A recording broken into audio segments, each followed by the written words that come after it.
ഇന്നത്തെ വീഡിയോയിൽ നമ്മൾ നോക്കുന്നത് RFICയെ കുറിച്ചാണ്. നമുക്കറിയാം മൊബൈൽ ഫോണിൽ ഏറ്റവും പ്രധാനപ്പെട്ട ഒരു സെക്ഷനാണ് അതിന് നെറ്റ്വർക്കുമായിട്ട് ബന്ധപ്പെട്ടത്. അപ്പോൾ നെറ്റ്വർക്ക് സെക്ഷനിൽ പല ടൈപ്പ് ICകൾ യൂസ് ചെയ്യുന്നുണ്ട്. നമുക്ക് ഓരോ ICകളെ പറ്റി ഒന്ന് പറയുന്നുണ്ട്. അപ്പോൾ അതിൽ ഏറ്റവും പ്രധാനപ്പെട്ട ഒന്നാണ് RFIC, അല്ലെങ്കിൽ നമ്മൾ നെറ്റ്വർക്ക് IC എന്നൊക്കെ വിളിക്കുന്ന ഒരു IC. അപ്പോൾ ഈ ഒരു ICയുടെ പ്രധാന ഫംഗ്ഷൻ എന്ന് പറഞ്ഞു കഴിഞ്ഞാൽ, നമുക്കറിയാം ആൻറ്റിനയിലേക്ക് എത്തുന്ന സിഗ്നലുകളെ എന്ത് ചെയ്യാം, അത് നമ്മളിലേക്ക് എത്തിക്കാം, അല്ലേ?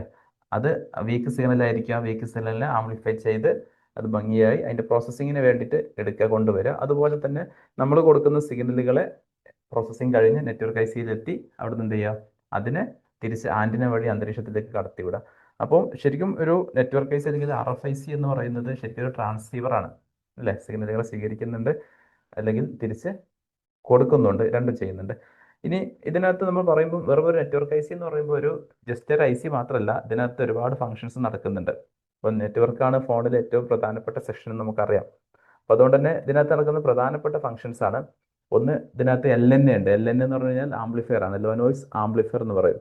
അപ്പോൾ ഈ ഒരു ICക്കകത്ത് ആംപ്ലിഫയർ വർക്ക് ചെയ്യുന്നുണ്ട്, അതുപോലെ മിക്സർ വർക്ക് ചെയ്യുന്നുണ്ട്, അതുപോലെ ഫിൽറ്റേഴ്സ് വർക്ക് ചെയ്യുന്നുണ്ട്, പിന്നെ മോഡുലേഷനും ഡിമോഡുലേഷനും നടക്കേണ്ടതുണ്ട്. ഇതൊക്കെ എന്താണെന്നുള്ളത് നേരത്തെ നമ്മൾ ഇലക്ട്രോണിക്സിലൊക്കെ പറഞ്ഞിട്ടുണ്ട്, മോഡുലേഷൻ ഒക്കെ എന്താണെന്നുള്ളത്. മോഡുലേഷൻ ഡിമോഡുലേഷൻ നടക്കുന്നുണ്ട്. അതുപോലെ RF സിഗ്നലുകളെ നേരത്തെ പറഞ്ഞ് സ്വീകരിക്കാനും കൊടുക്കാനും ഒക്കെ ആയിട്ട്, ഔട്ട്പുട്ട് ചെയ്യാനും ഒക്കെ ആയിട്ടുള്ള RF ഏരിയകൾ വർക്ക് ചെയ്യുന്നുണ്ട്. അപ്പോൾ അങ്ങനെ എല്ലാം കൂടെ കൂടിയിട്ടുള്ള വളരെ പ്രധാനപ്പെട്ട ഒരു റേഡിയോ IC ആണ് നമ്മൾ ഈ പറയുന്ന RFIC അല്ലെങ്കിൽ നെറ്റ്വർക്ക് IC എന്ന് വിളിക്കുന്നത്. ഓക്കെ, അപ്പോൾ അതിൻ്റെ പ്രധാന ഫങ്ഷൻസ് ആണ് ഇവിടെ പറയുന്നത്. എന്തൊക്കെയാണ് സംഭവിക്കുന്നത്? ഒന്ന്, സിഗ്നൽ ആംപ്ലിഫിക്കേഷൻ ചെയ്യുന്നുണ്ട്. സിഗ്നൽ ആംപ്ലിഫിക്കേഷൻ എന്ന് പറയുമ്പോൾ അത് നമ്മൾ ഇൻകമിങ് സിഗ്നലുകൾ ആംപ്ലിഫൈ ചെയ്യാൻ വേണ്ടിയാണ് മെയിനായിട്ട് എന്ത് ചെയ്യുന്നത്, ഈ ഒരു നെറ്റ്വർക്ക് ICക്കകത്തുള്ള ആംപ്ലിഫയർ വർക്ക് ചെയ്യുന്നത്.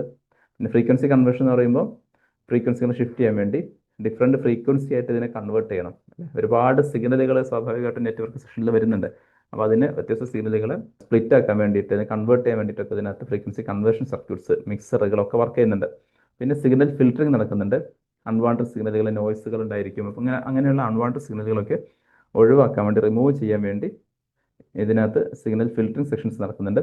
പിന്നെ മോഡുലേഷൻ, നേരത്തെ പറഞ്ഞ പ്രോസസ് ഡാറ്റ സിഗ്നൽസ് മോഡുലേറ്റ് ചെയ്യുക എന്ന് പറഞ്ഞു കഴിഞ്ഞാൽ നമ്മൾ അയക്കേണ്ട സിഗ്നലിൻ്റെ കൂടെ ഹൈ ഫ്രീക്വൻസി സിഗ്നലിനെ മിക്സ് ചെയ്യുക. അതേപോലെ ആൻറ്റിനയിലൂടെ തിരിച്ചിങ്ങോട്ട് വരുന്നതിന് എന്ത് ചെയ്യുക, ഹൈ ഫ്രീക്വൻസിനെ ഒഴിവാക്കിയിട്ട് ഓഡിയോ ഫ്രീക്വൻസി മാത്രമാക്കിയിട്ട് നമുക്ക് കേൾപ്പിക്കാൻ വേണ്ടിയിട്ടുള്ള, അല്ലെങ്കിൽ ഔട്ട്പുട്ട് തരാൻ വേണ്ടിയിട്ടൊക്കെയുള്ള ഡിമോഡുലേഷൻ പ്രോസസ്സുകൾ.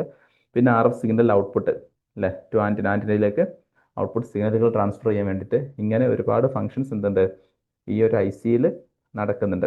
പിന്നെ ഈ ഒരു ICയെ പറ്റി പറയുമ്പോൾ നമ്മൾ മെയിൻലി കേൾക്കുന്ന രണ്ട് ടൈം ആയിരിക്കും, WTR അതുപോലെ SDR. WTR എന്ന് പറഞ്ഞാൽ ശരിക്കും വൈഡ് ബാൻഡ് ട്രാൻസ്സീവർ എന്നാണ് ഇതിന് ഫുൾ ഫോം ആയിട്ട് പറയുന്നത്.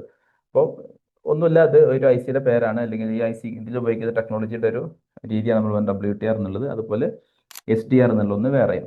ഇപ്പോൾ തമ്മിൽ ചെറിയ വ്യത്യാസങ്ങളൊക്കെ ഉണ്ട്. മെയിൻലി SDRലേക്ക് വരുമ്പോൾ അതിനകത്ത് എന്തുണ്ട്, ഇത് നമുക്ക് സോഫ്റ്റ്വെയർ ബേസ് ചെയ്തിട്ട് എന്ത് ചെയ്യാൻ പറ്റും, ഇതിൻ്റെ വർക്കിങ്സ് മാറ്റാൻ വേണ്ടി കഴിവെന്നുള്ളതാണ് SDRൻ്റെ ഒരു അഡ്വാൻസ്ഡ് ലെവൽ ഫീച്ചറായിട്ട് പറയുന്നത്. ഓക്കെ, അപ്പോൾ WTRും SDRും വരാറുണ്ട്. ഇത് രണ്ടും എന്താണ്, നമ്മളിപ്പോൾ പറഞ്ഞ RFIC ആയിട്ടാണ് വർക്ക് ചെയ്യുന്നത്. SDR എന്ന് പറഞ്ഞാൽ സോഫ്റ്റ്വെയർ ഡിഫൈൻഡ് റേഡിയോ എന്നാണ് പറയാറുള്ളത്. അപ്പോൾ RFICയിൽ നമ്മൾ പറഞ്ഞ അതേ ഫംഗ്ഷൻസ് ഒക്കെ തന്നെ ആയിരിക്കും ഇവിടെ പറയുന്നുണ്ടാവുക, അല്ലേ? WTRലും SDRലും പറയുന്ന RFICയുടെ സെയിം ഫീച്ചേഴ്സ് ആയിരിക്കും. ഇനി ഇവിടെ മെയിൻലി ഇവ തമ്മിലുള്ള ഡിഫറൻസ് ഇവിടെ കാണിക്കുന്നുണ്ട്. SDRും WTRും തമ്മിലുള്ള മെയിൻ വ്യത്യാസങ്ങൾ എന്തൊക്കെയാണെന്നുള്ളത്. വലിയ വ്യത്യാസങ്ങളൊന്നും ഇല്ലെങ്കിലും SDR എന്താണ് കുറച്ചുകൂടെ സ്മൂത്തനായിട്ട് വർക്ക് ചെയ്യുന്ന, അല്ലെങ്കിൽ കുറച്ചുകൂടെ അഡ്വാൻസ് ആയിട്ട് വർക്ക് ചെയ്യുന്ന ഒരു IC ആയിരിക്കും SDRൽ വരുമ്പോൾ കാണാൻ പറ്റുന്നത്. ഇനി ഈ ICയെ നമുക്ക് ഇങ്ങനെ മൊബൈൽ ഫോണിൻ്റെ മദർ ബോർഡിൽ ഐഡന്റിഫൈ ചെയ്യാൻ പറ്റുക, ഏതാണ് RFIC എങ്ങനെ ഐഡന്റിഫൈ ചെയ്യാം?